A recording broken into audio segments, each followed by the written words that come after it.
ایک اور حدیث میں حضرت ابو ہریرہ رضی اللہ تعالی عنہ سے مروی ہے کہ ایک مرتبہ رسول اللہ صلی اللہ علیہ وسلم نے صحابہ کرام سے فرمایا تم سب جمع ہو جاؤ، میں 1/3 قرآن کی تم پہ تلاوت کروں گا۔ صحابہ کرام جمع ہو گئے بہت سارے، نبی صلی اللہ علیہ وسلم تشریف لائے اور قل هو اللہ احد پڑھ کے چلے گئے۔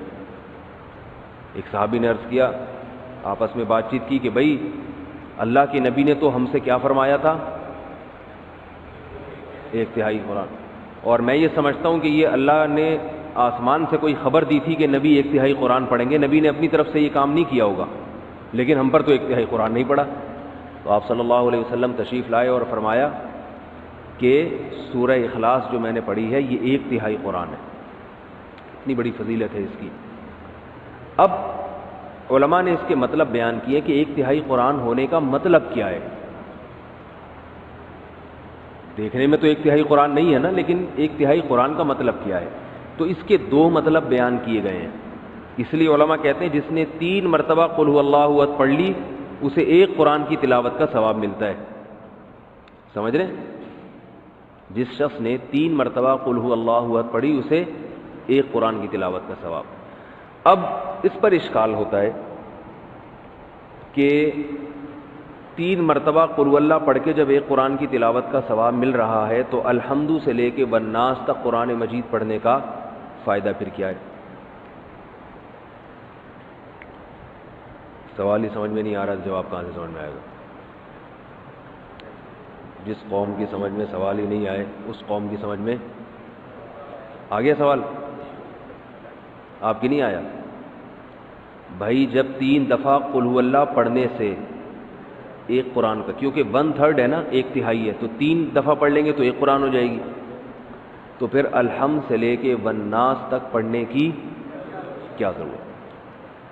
شکر ہے سمجھ میں آ گیا۔ اچھا آواز کی وجہ سے نہیں آیا تھا۔ تو اس کی بہت ساری وجوہات یعنی جواب دیے گئے، لیکن اس کا سب سے بہترین جواب وہ ہے جو علامہ ابن تیمیہ رحمہ اللہ تعالی نے دیا ہے۔ وہ جواب یہ ہے کہ ہر چیز کا اللہ نے اپنے علم میں ایک ثواب رکھا ہے، وہ قیامت کے دن ملے گا، اس کی کوئی مخصوص وزن ہوگا، کوانٹٹی ہوگی، اس کی مقدار ہوگی، یہ تو اس شے کا ثواب ہے۔ تو اللہ نے اپنے علم میں پورے قرآن کی تلاوت کا بھی ایک ثواب رکھا ہوا ہے، وہ 3 دفعہ قل هو اللہ پڑھنے سے بھی حاصل ہو جاتا ہے، جو اللہ نے پورے قرآن کی تلاوت کا ایک مخصوص ثواب رکھا ہے۔ لیکن جب آپ پورے قرآن کی تلاوت شروع کرتے ہیں الحمد سے، تو ہمیں پورے قرآن کی تلاوت کے ساتھ ساتھ کچھ اضافی ثواب بھی مل رہے ہوتے ہیں۔ مثال کے طور پر جب ہم قرآن کی تلاوت کریں گے اس میں سورہ فاتحہ بھی آئے گی، اس کے کچھ اضافی فضائل ہیں اس سورت کی تلاوت۔ سورہ بقرہ بھی آئے گی، سورہ بقرہ کے کچھ الگ سے اضافی فضائل ہیں جو اس کی تلاوت کے بارے میں وارد ہوئے۔ سورہ آل عمران بھی آئے گی، اس کے الگ فضائل ہیں۔ پھر قرآن مجید کی جو جنت اور جہنم کی آیتیں آئیں گی آپ کے سامنے، اس سے جو انسان کا دل بنتا ہے، جو واقعات آتے ہیں، اس سے جو انسان کو عبرت حاصل ہوتی ہے، یا قرآن کی تلاوت سے اللہ کی جو محبت پیدا ہوتی ہے، یہ ساری اضافی چیزیں ہیں جو پورے قرآن کی تلاوت پہ آپ کو ملیں گی۔ تو سورہ اخلاص 3 دفعہ پڑھنے سے وہ جو اللہ کے علم میں 1 دفعہ قرآن کی تلاوت کا جو اصل ثواب ہے وہ مل جائے گا، لیکن جو اضافی ہیں، فاتحہ کے اضافی فضائل، سورہ بقرہ کے اضافی فضائل، پھر قرآن پڑھنے سے جو اللہ کی محبت اور قرب اضافی، یہ پورا قرآن پڑھے بغیر نہیں حاصل ہو۔ سمجھ گئے بات کو؟ یہ سب سے بہترین جواب ہے۔ اور بعض علماء نے یہ بیان کیا کہ یہ بھی ایک معقول جواب، اچھا جواب سمجھا گیا ہے کہ قرآن مجید میں بنیادی طور پر 3 مضامین بیان کیے گئے ہیں۔ ایک تو عقیدہ توحید کو بیان کیا گیا ہے، شرک کی نفی۔ دوسرا قرآن نے بیان کیا ہے احکام، یہ کرو، یہ نہ کرو، یہ حلال ہے، یہ حرام ہے، نماز پڑھو، روزے رکھو، زکوٰۃ دو، زنا مت کرو، وغیرہ وغیرہ۔ یہ ایک قسم کا مضمون ہے۔ اور تیسرا مضمون ہے روز جزا، آخرت قائم ہوگی تمہیں۔ یہ پورے قرآن کا گویا کہ بیسک بنیادی 3 مضامین ہیں۔ تو سورہ فاتحہ میں توحید خالص کو بیان کیا گیا، تو قرآن کے 1/3 ٹاپک کو، 1/3 مضمون کو سورہ اخلاص کور کر دیتی ہے۔ اس لیے اس کو یعنی مضمون کے لحاظ سے قرآن کے مضامین کے لحاظ سے 1/3 قرآن کہا گیا ہے. سمجھ رہے ہیں بات کو کہ نہیں سمجھ رہے؟ ایک چیز ایک لحاظ سے کچھ ہوتی ہے، دوسرے لحاظ سے نہیں ہوتی. جیسے میں نے بتایا تھا آپ کو کہ حدیث میں آتا ہے کہ سورہ فاتحہ جیسی کوئی صورت نازل نہیں ہوئی، لیکن حدیث میں آتا ہے سورہ فلق اور سورہ ناس جیسی کوئی صورت نازل نہیں ہوئی. تو حدیثی میں اس کا دوسری حدیث میں جواب موجود ہے. سورہ فلق سورہ ناس افضل ما یتعوذ به المتعوذون، پناہ مانگنے والوں کے لیے، پناہ مانگنے مختلف قسم کے شر سے پناہ مانگنے والوں کے لیے ایسی صورت نازل نہیں ہوئی. تو رقیہ کے لحاظ سے سب سے افضل سورہ فلق اور سورہ ناس ہے. تو ایک چیز ایک لحاظ سے افضل ہوتی ہے، دوسرے لحاظ سے افضل نہیں ہوتی وہ. تو اس لحاظ سے ایک سورہ اخلاص کو کیا کہا گیا؟ سب سے بہترین سورت. تو حدیث میں آتا ہے رسول اللہ صلی اللہ علیہ وسلم کے دور میں صحابہ کرام ایک دفعہ سفر پہ گئے تو ایک شخص امامت کیا کرتے تھے ان میں، وہ ہر رکعت میں قل اللہ احد پڑھتے تھے. ہر رکعت میں کیا پڑھ رہے ہیں؟ صحابہ کو سوال پیدا ہوئی ہے بھئی یہ کوئی اور صورت پڑھتے ہی نہیں. صحابہ نے نبی صلی اللہ علیہ وسلم سے تذکرہ کیا، آپ نے ان صحابی کو بلایا، تم کیوں پڑھ رہے ہو؟ انہوں نے فرمایا کہ مجھے اس صورت سے محبت ہے، مجھے اس صورت سے محبت ہے. حدیث آپ صلی اللہ علیہ وسلم نے فرمایا جس کا مفہوم ہے جنت کی بشارت دی آپ صلی اللہ علیہ وسلم نے کہ تمہیں اس صورت سے محبت ہے. تو اس پر آپ صلی اللہ علیہ وسلم نے ان کو جنت کی بشارت دی، کیونکہ اس صورت سے محبت ہونا کس کی علامت ہے؟ کہ اللہ کی توحید سے محبت، اور یہ اللہ سے سچی محبت کی علامت.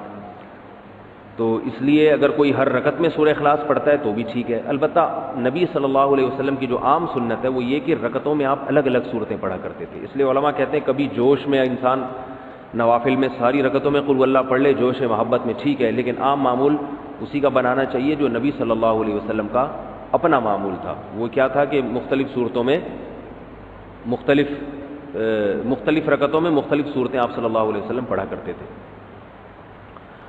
حدیث میں رسول اللہ صلی اللہ علیہ وسلم رات کو سونے سے پہلے سورہ فلق اور سورہ ناس کے ساتھ قل هو اللہ احد کی تلاوت بھی کیا کرتے تھے. یہ بھی حدیث میں اس کی فضیلت آئی ہے. ایک حدیث میں آتا ہے رسول اللہ صلی اللہ علیہ وسلم نے فرمایا، حضرت ابو ہریرہ رضی اللہ تعالیٰ عنہ سے مروی ہے کہ نبی صلی اللہ علیہ وسلم نے فرمایا کہ اللہ تعالیٰ ارشاد فرماتے ہیں. جب نبی یوں کہتے ہیں کہ اللہ نے ارشاد فرمایا تو ایسی حدیث کو حدیث قدسی کہا جاتا ہے کہ اللہ تعالیٰ فرماتے ہیں کہ کذبنی عبدی ولم یکن لہ ذالک، میرے بندوں نے مجھے جھٹلایا حالانکہ میرے بندوں کے لائق یہ نہیں تھا کہ مجھے جھٹلاتے. وشتمنی عبدی، میرے بندوں نے مجھے گالی دی ہے، ولم یکن لہ ذالک، حالانکہ ان کے لائق نہیں تھا کہ اپنے معبود کو گالی دیں.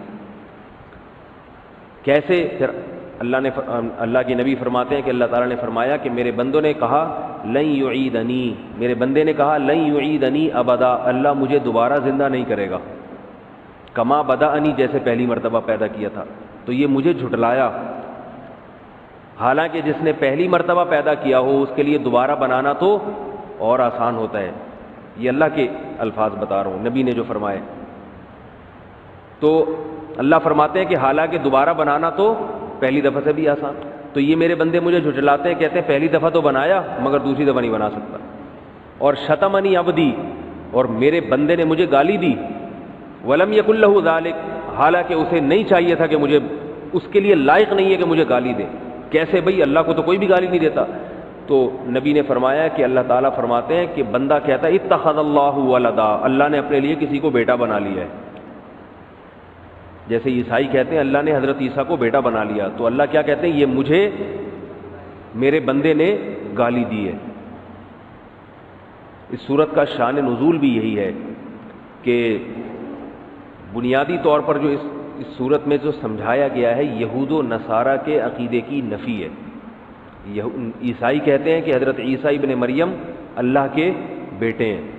وہ بڑی لمبی چوڑی بات گھماتے ہیں، کیونکہ حضرت مریم کے اولاد شوہر نہیں تھے، اور تمام پیغمبر جتنے بھی آئے ہیں ان سے پہلے گناہ ہوئے ہیں، تو اللہ نے کہا ایسا پیغمبر بھیجوں گا جس سے گناہ نہ ہو سکتا ہو.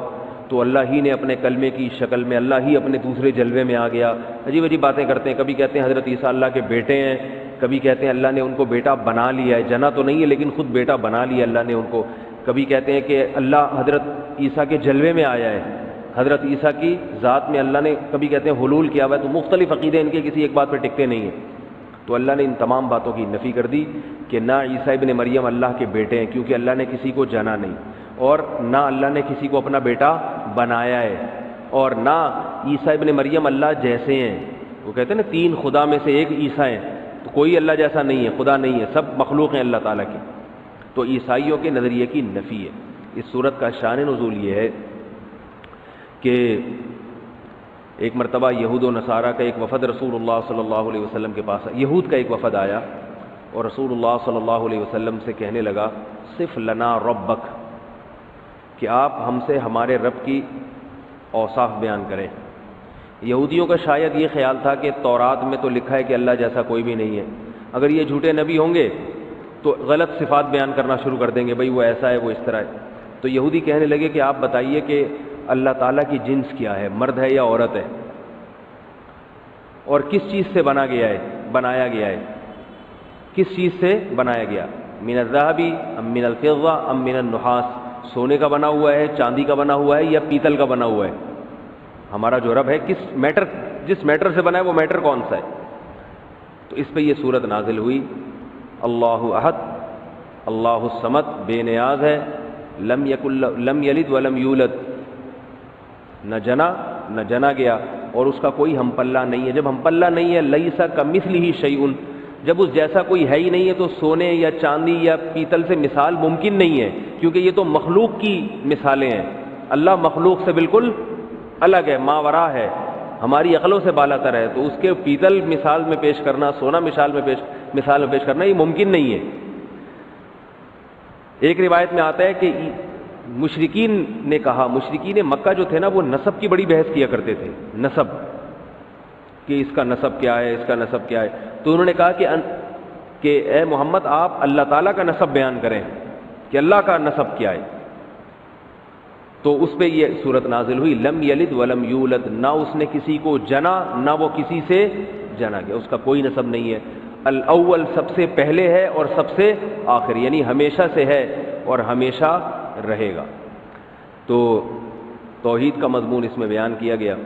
اللہ تعالی ہمیں سورت کے مضامین پر عمل کی توفیق عطا فرمائے، اور جن لوگوں کو زبانی یاد نہیں ہے ان کو تو کم از کم یہ سورت زبانی یاد ہونی